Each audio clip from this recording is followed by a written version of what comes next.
Wenn ihr mehr wissen wollt über die transzendentale Wissenschaft des Krishna-Bewusstseins, dann kann ich euch den Bhakti Club empfehlen. Wir haben nun eine neue Plattform, auf der ich exklusive Inhalte anbiete, wie Videos und Kurse und eine digitale Sadhu Sangha. Geht einfach auf www.bhakti-club.de und registriert euch dort. Dann könnt ihr Einlass bekommen in eine spirituelle, digitale Welt. Ich freue mich auf eure Gemeinschaft. Hare Krishna.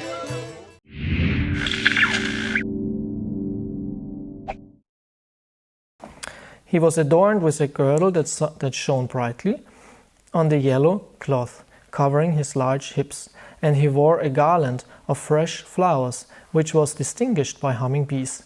His lovely wrists were graced with bracelets, and he rested one of his hands on the shoulder of Garuda, his carrier, and twirled a lotus with another hand.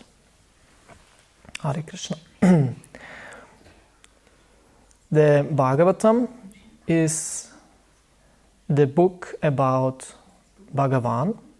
Bhagavatam means everything what is related to Bhagavan, the personality of Godhead, which is the highest feature of the absolute truth. In the end, there is a person behind everything, which is already quite astonishing, especially when we consider from our point of view, when we understand I'm also a person and I'm quite limited in my abilities, so how can there be an absolute person? But only because this fact is way over our understanding doesn't mean it necessarily must be not possible. It's just not possible for us. There was a lecture and Mataji asked Prabhupada, how is it that a king in Vedic times, or when we read, not Vedic times, Vedic times, but in former times, was described to rule the universe. Sometimes we hear in the Bhagavatam a king was ruling the whole universe, and she was wondering how can that be. And then Prabhupada said, yeah, there are so many things you cannot understand. Just because you cannot understand them doesn't mean that they are not possible. Yeah. So this is the Dr. Frog's, Prabhupada, Dr. Frog's mentality. What's not in his understanding is for him not possible. So this helps for us to get into things, to accept things which are written in the Bhagavatam. Just because I cannot understand them does not mean that they are not true.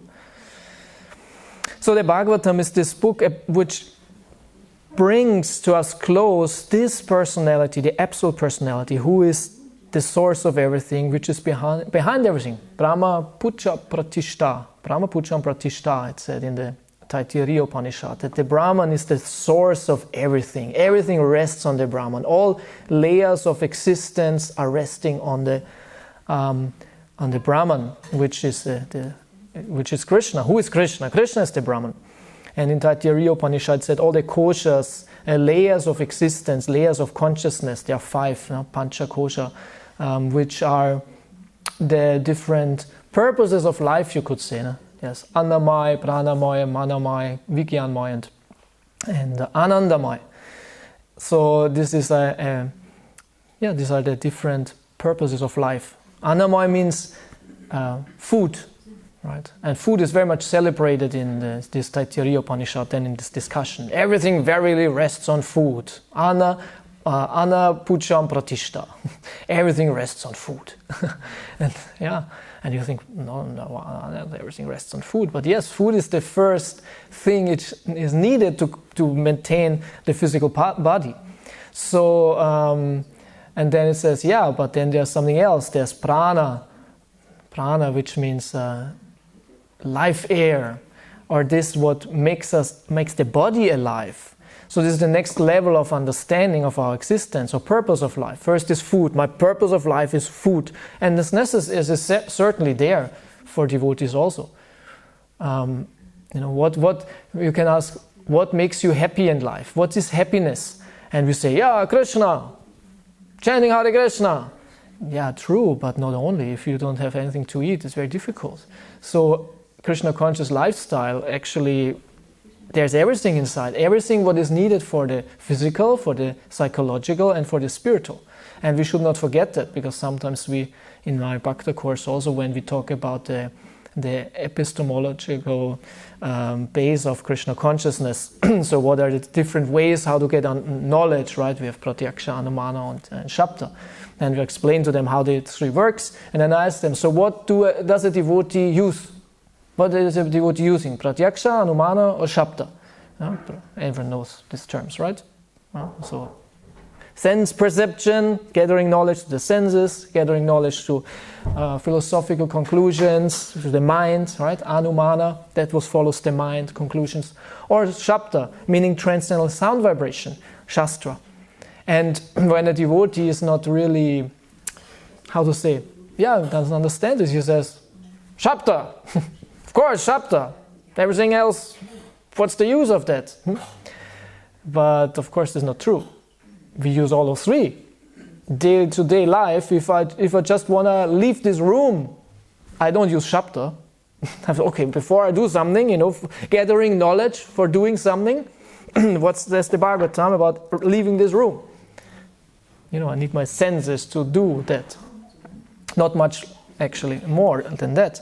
So it depends where we need different ways to do something, we use it. But in regards to the absolute truth, this is a different question. A devotee uses all three of them, but in regards to the absolute truth, how do you understand the absolute truth? Where do you get knowledge about absolute truth? Certainly there is the information of the Shastra, Shabda, needed. Only needed. With our senses, with our mind, we could never figure out this information, what is given here, how the Lord looks, right? So, so in the Taittiriya Upanishad, I'm reading this right now because I'm preparing for a Madhurya Kadambini seminar, and Vishwanath Chakravarti Thakur, the first thing he does before the Mangala Charan is he establishes Krishna as the Supreme Personality of Godhead through the Taittiriya Upanishad, which I found interesting that he used that. Because, why that? Yeah, because there are many shlokas, or not shlokas, but phrases from Taittiriya Upanishad which we very often hear in Prabhupada's books also, like Raso Vaisa or Bahushyam, or then also the Panchakrosha and things like this, Brahmaputra Pratishta. Many from them are from the Taittiriya Upanishad. And Taittiriya Upanishad has three chapters. Vali is called Vali. And the first is Shiksha Vali, which is more or less only about the base of teaching. Because Upanishads are like a talk between a teacher and a disciple, and kind of gives the base of teaching. And then the second, where most of the interesting stuff is, which was interesting for my seminar, is in this it's called Ananda Vali, is the second part, and the third is, I think, is Brahman Vali. And Vishwanath Chakravarti Thakur, he takes the Taittiriya Upanishad to establish Krishna's Supreme Personality of Godhead, because there it said, Brahma Puja Pratishta. That Pratishta, meaning the base of everything, is the Brahman, which is, according to Vaishnava understanding, also in the Upanishad, is Krishna. And then also quoting Raso Vaisa, that this Brahman is, in essence, Rasa. This is a very important verse, a very important phrase. It's not a phrase, actually, it's three words from one long verse in this book, Raso Vaisa. Prabhupada quotes this very often, and this is very important because it's said that the Brahman, the Absolute Truth, is Rasa. And this word rasa is very important for our theology. It's like one of our most important words, more or less. Like Bhakti Rasamrita Sindhu, right? You have the whole Krishna consciousness is centered about rasa, and then the whole rasa theology. Yeah. So this is actually our purpose of life. Yeah. This is actually rasa. What means rasa? It means actually taste. More or less, it just from the scripture, it means taste. Yeah. Rasam apsu kaunteya, it said, Krishna is the taste in water. But we don't mean it in a material way. We mean it, actually, in one sense, there is no material rasa anyways. Rasa means taste. It means also, in that sense, conscious experience. It's like experience, because you can only have taste when there's consciousness. So meaning there's only experience is only possible through consciousness. So the whole purpose of existence is experience, a rasic experience, something what tastes good. And in the Taittiriya Upanishad, that's the reason why it's said you have different kinds of rasas. You have it on the prana level, on the anam level. Food is your rasa, is your purpose, is your main interest of existence, of experience. Then pranamaya means like more or less just that you exist as an individual. A living entity which is absolutely on the level of anamaya does not even understand himself, herself, itself. Actually, these are the animals. Because the animal has very little understanding of itself. Interesting, in English you even say it to an animal, it, right? In German we are not so impersonal, you call an animal not it. It means eine Sache, a thing, which is not alive actually. In English you call animals it probably comes still from some Christian era where they were considering animals as not really having a soul. Because formerly, I think, or still, the Christians don't believe that the animal has a soul. I think they changed this with the women, because women, I heard, before had also no souls. Animals and women had no soul, right? But I think they had to submit to the modern trends. Okay, we give the women a soul, okay, but animals still don't. So anyway, it's interesting. They call animals it in German. You don't say it. But it's interesting that the animals, of course, they have very little understanding of themselves. Of course, they have some, but it's not so strong. There's not so much self-reflection, understanding their situation, position. They don't have these abilities. Yeah. So for them, for animals, really the purpose of life is food. Okay, then defending and procreation. Yeah, okay, that's also there. But the main thing is food. It's the purpose of life. Everything turns around that. So this is pure anamaya level of consciousness. Yeah. So on the pranamaya level, there's more understanding also of yourself. You understand your body, right? This is a bodily consciousness, pranamaya. And then you have manamaya. Manamaya means manas, the mind. There are some other aspect of existence, of being conscious, of having a purpose, comes in the picture. It's your mind and your feelings, because mind and feelings are connected, right? Also feelings are there. There's experience, more conscious experience of that. And this is more or less what a materialist has, in one sense. More or less, this is what even some philosophy is not much further. It's not much further than on manamaya level, actually, because the next level is vijnanamaya, and vijnana is transcendental. There's already understanding of the soul and the difference between myself and matter. And modern philosophy does not have that most of the time. So in that sense, philosophy, as highly as it is praised, even the greatest names in the history of philosophy are not above the level of manamaya. There are some philosophers who have some tinges of transcendence or some speculation about transcendence, but it's not very elaborate. And actually vijnanamaya is not only philosophy about transcendence, it's actually experience of transcendence. It's not only I believe I'm the soul, it's actually I experience myself as a soul. So actually a philosophy which is teaching you are not the body or the soul, but you don't have experience of the soul, in that sense it's still philosophy, it's on manamaya platform. Vijnanamaya means, China Singadif, because vijnanamaya means because it means experience, as I said, rasa, and it's a conscious experience. So on the vijnanamaya level of consciousness, of existence, you experience yourself as a soul. So only philosophy about the soul is manamaya. It's just a speculation about the soul. So this is what it says in this Upanishad, and then it says the highest is then Anandamaya. Anandamaya. The platform of bliss. And there is also where Prabhupada and the Acharyas explain, this is only possible on the personal level. Real Ananda is only possible on the level of when there's personality included, which brings in the whole, of course, the Vaishnava understanding. So this is not so elaborately explained by Vishwanatha in the Madhurya Kadambini. He just quotes this Brahmaputra Pratishta because someone who is versed in Vedic knowledge, he knows that.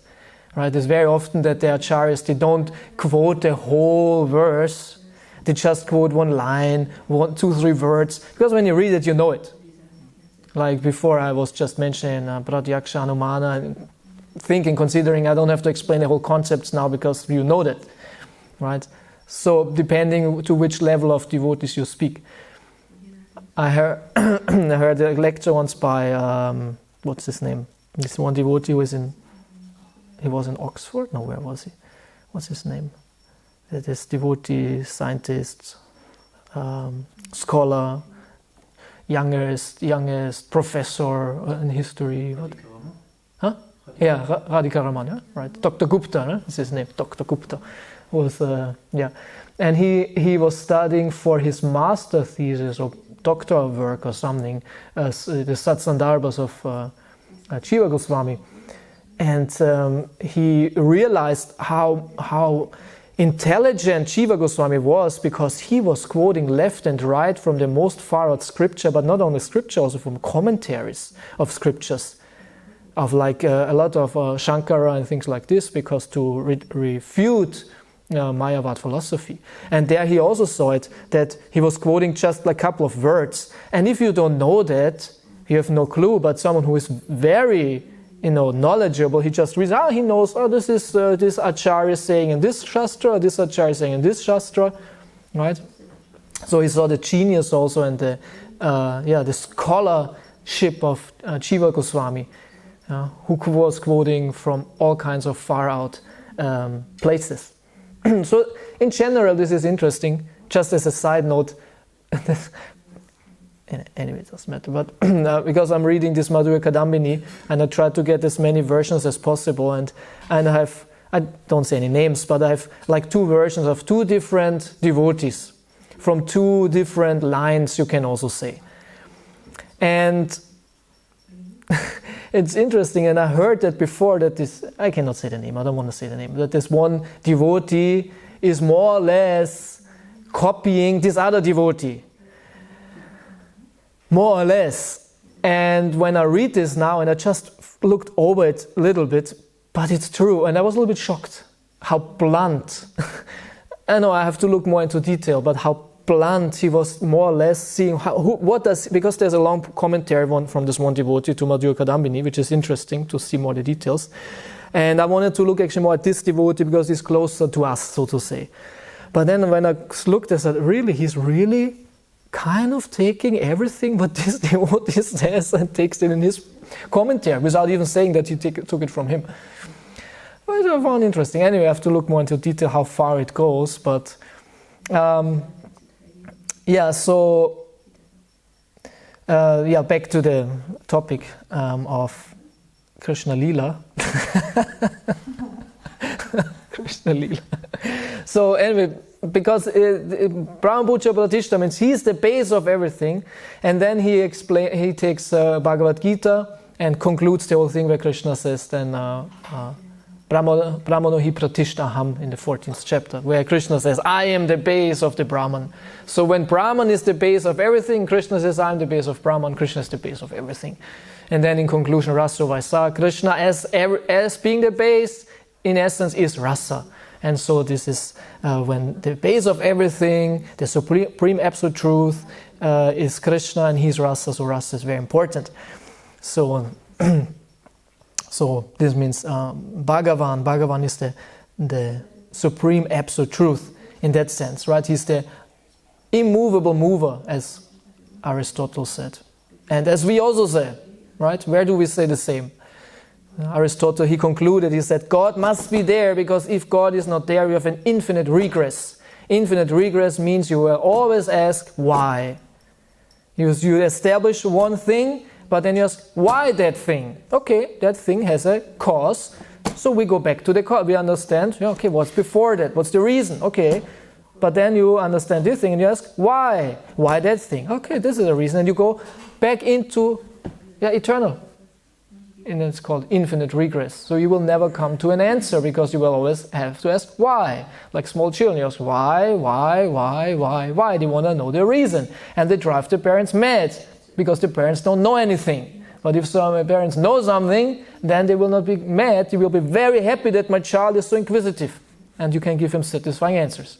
Depends. Depends how logically this child thinks. At which time of the day the parents want to go into philosophy. Yeah.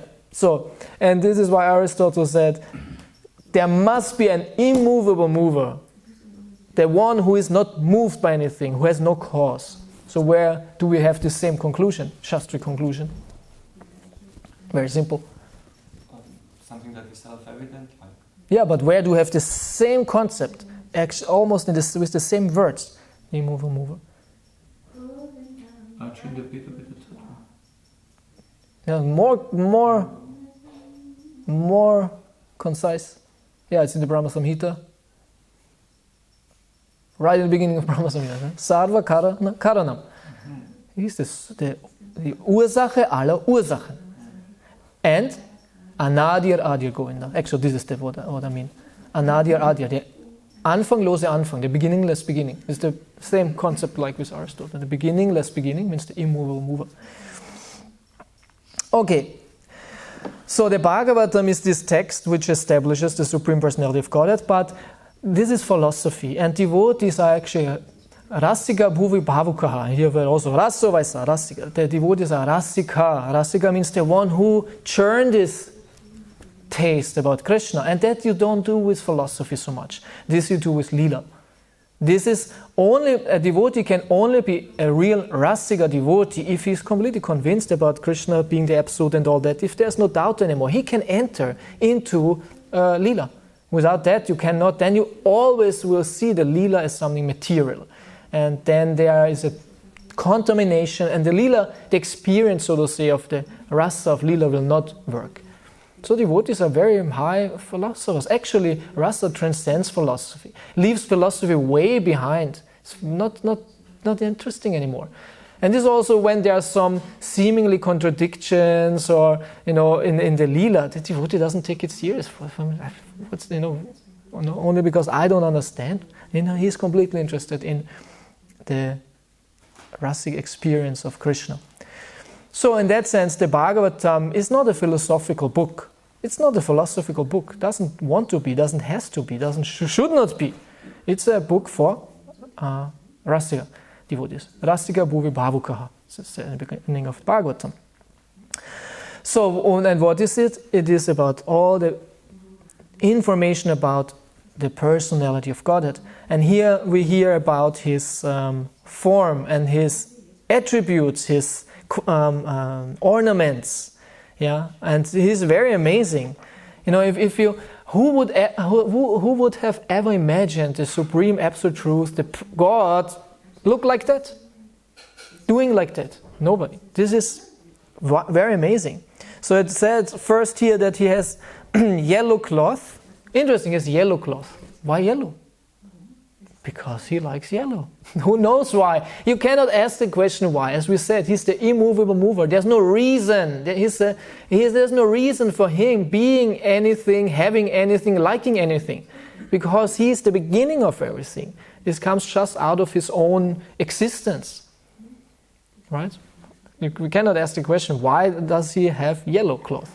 And there cannot be an answer to that. And we should be very satisfied and amazed by that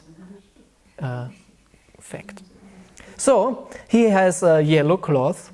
He is having a girdle. A girdle is a Gürtel, huh?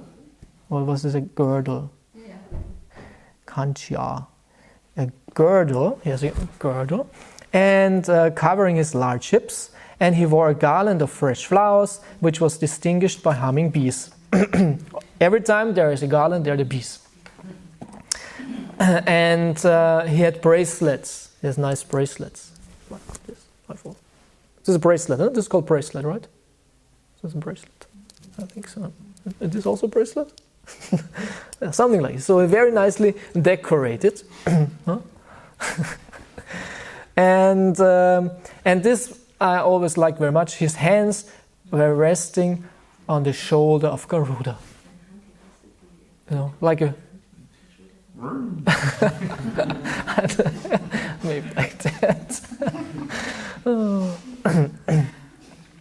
So, anyways, his hand was resting on Garuda, and in the other hand, actually, he has 4 hands. Right, this is Vishnu.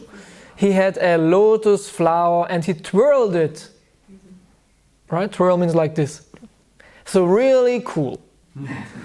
Really cool. He enters the scene. You know, this is a real drama in the heaven, right?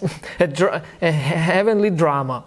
They are fighting. They are angry. Okay, probably now they are a little bit humble and excuse themselves, but still, it's a quite intense atmosphere.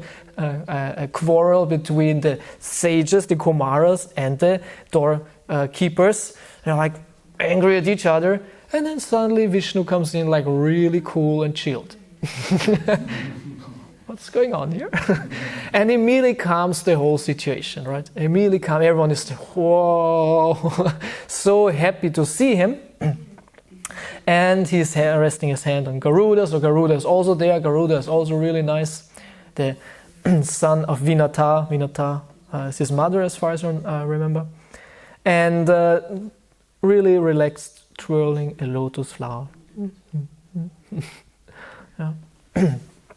And you know, calming everyone down, and solving the whole situation. There's another scene in the Bhagavatam in the 4th canto where Vishnu comes in with Garuda and resting his arm on Garuda's with Dhruva Maharaj, right? When Dhruva was meditating about Vishnu, and he was perfect in his meditation. When you read in the Bhagavatam very often, in the 2nd canto and in the 3rd canto, there's description of the personality of Godhead, how he looks, and it's always in regard to the super soul. In the 2nd and 3rd canto, it's in regard to the super soul. And there's a detailed explanation how he looks. This for the yogi to meditate. For this yogi, he will meditate, and he meditates on about this description.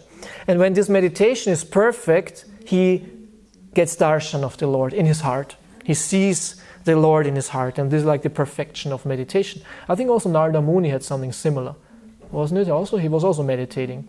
He was seeing the super soul in his heart in the 1st canto, right? If I remember. So then he sees, and Dhruva Maharaj also, 6 months he made intense austerities, and then it was perfect, and he saw the super soul in his heart. And this is perfection, meaning you don't need anything else anymore. And he was just beholding this transcendental personality and was in ecstasy. He was just looking. It's just looking at the Lord in this meditation, right? He was closed eyes. He just saw him in his, heart, mind, wherever, in this internal vision. And he was just looking at the Lord and konnte sich nicht satt sehen. In German, you can say. Man kann sich nicht satt sehen. It means you cannot... Satisfy. Yeah, what means being sat in English? I'm filled, full. You cannot... Satiated, yeah, so in German it's satt. Yeah, and you cannot look enough at something. That means like that. Normally, it's very difficult to look at something or someone a long time. It will be boring. Finally, it will be boring, isn't it? How can you look at something for 100 years? I don't know. Very nice microphone, or maybe it is not so attractive, but yeah. Don't tell your wife. Yeah, but still, everything is material. Everything will go away. What to do? So, but with the Lord, it's perfect. And he was watching the Lord, and everything was perfect. He was in bliss. So Dhruva was in this state of samadhi, right? Samadhi. It's a perfection in Ashtanga Yoga. It's meaning when you reach the level of meditation where you are in a perfect situation, consciousness, where there is nothing to want, nothing to, there's no, duality anymore, there's no urge anymore. You're in an eternally perfect, situation, consciousness, however you call it. And this is our understanding of it when you have darshan of the Lord in this yogic process. And it was like this, and he was perfectly satisfied, meditating with the Lord, and then suddenly, boom! From 1 second to the other, and 1 moment to the other, he was gone.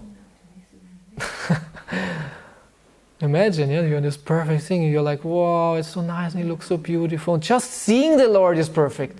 He was not even talking to him, or, we want Leela, right? We want exchange, or finally be with Krishna and talk with him, interact with him and serve him. Yes, but just looking at the Lord is perfect. Actually, just hearing the name should be perfect. It's interesting that we get bored by chanting Hare Krishna.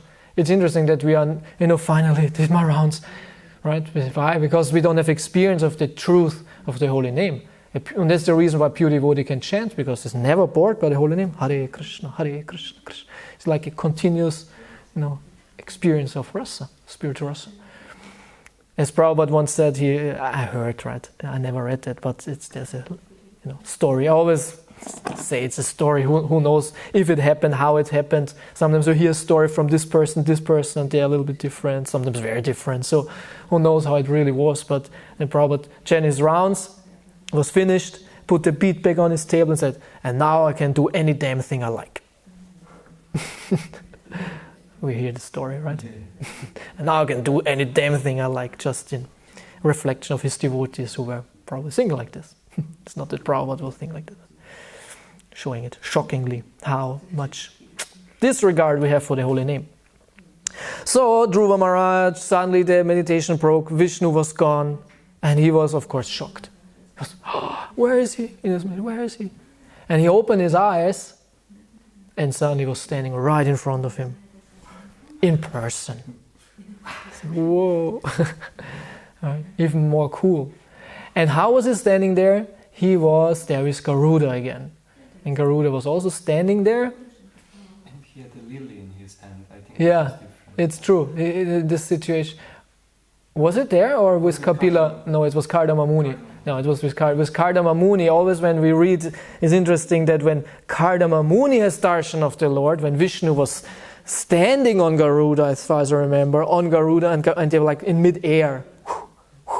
That's also really cool. Kardama Muni made his intense austerities meditation, and then as a culmination, also Vishnu appeared and was standing there in mid-air in this, what was Bindu Sarovara, I think it was Bindu Sarovara, he was meditating. And Vishnu. And there, Vishnu, it said he had a lily. Yeah, it's a lily, not a lotus. But with Dhruva, it was a lotus also. And then, how was he standing? He was leaning on Garuda, and it said, he was not touching the ground. He was also floating a bit, hovering, and to balance himself, he was holding on Garuda. That's said in the Bhagavad. He was to balance himself. Yeah. So, so here now, Vishnu enters that scene, calms everyone down, everyone is amazed. And in the next verse I see here, no, this comes later then, just as a little, schon mal vorzugreifen, this is one of them. Actually, this pastime in a couple of verses later, it will have a very important, here in verse 43, philosophical moral. When the Kumaras will smell then the tulsi leaves on the feet of Vishnu, they will become pure devotees. They will become bhaktas. So before they were actually Brahmavadis. They were not Mayavadis, they were Brahmavadis. And this pastime and the fact of Shukadev Goswami becoming a devotee, especially about Shukadev Goswami, is a very important philosophical point for us, which is so important that Chaitanya Mahaprabhu was explaining this verse, this Atmaram verse, Atmaranascha, what is this? Atmaranascha Munayo Nikranti Api Urukrame. How is this word coming? Yeah. This verse, Atmaram verse, was explaining to, I think 3 times, right? One with Sarvabhauma Bhattacharya, one with Sanatana Goswami, I think he asked him, and Prakashananda Saraswati also.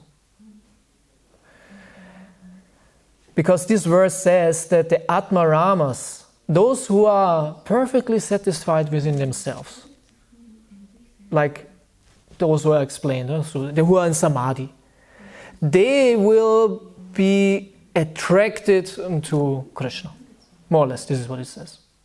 So the Atmarama will become a devotee. How can it be? Because their experience of Krishna, their rasa of Krishna, of his personality is way higher and satisfying than the impersonal, right, experience. So, and Prabhupada always said it never happened in history that a devotee became a Mayavadi, but it often happens that a Mayavadi or impersonalist becomes a devotee. So that will come in a couple of verses also. This statement or this topic will come up. Yeah. Okay, I will not talk about the Atmaram verse now, but this is a very, very interesting episode also with Sarvabhauma Bhattacharya, very interesting. Okay, I think it's okay for today. I wanted to talk more about other topics, but it's always like that. What can you do? Carry it here and there. Okay, thank you so much for your kind attention. Anything you